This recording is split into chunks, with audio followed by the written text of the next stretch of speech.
பெற்ற உறுதிமொழி மதுரை மாவட்டம் வாடிப்பட்டி வட்டம் பாலமேடு கிராமத்தில் 15/1/2025 அன்று தமிழக பாரம்பரிய வீர விளையாட்டான ஜல்லிக்கட்டை கொண்டாடிடவும் நமது கலாச்சாரத்தையும் பண்பாட்டையும் பேணி காப்போம் என்றும் விளையாட்டில் ஈடுபடும் காளைகளுக்கு எவ்வித ஊரும் செய்ய மாட்டோம் என்றும் வீரர்களான நாங்கள் சிறந்த நெறிமுறைகளை பின்பற்றுவோம் என்றும் இவ்விளையாட்டில் பங்கேற்கும் காளைகளுக்கும்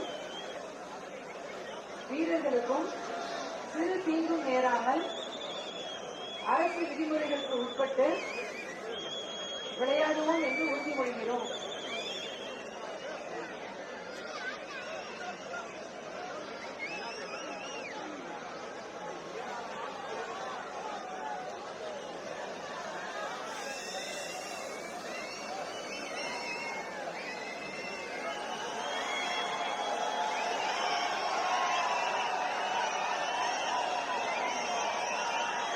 உடனுக்குடன் செய்திகளை தெரிந்து கொள்ள சன் நியூஸ் பெல் ஐகானை கிளிக் பண்ணுங்க.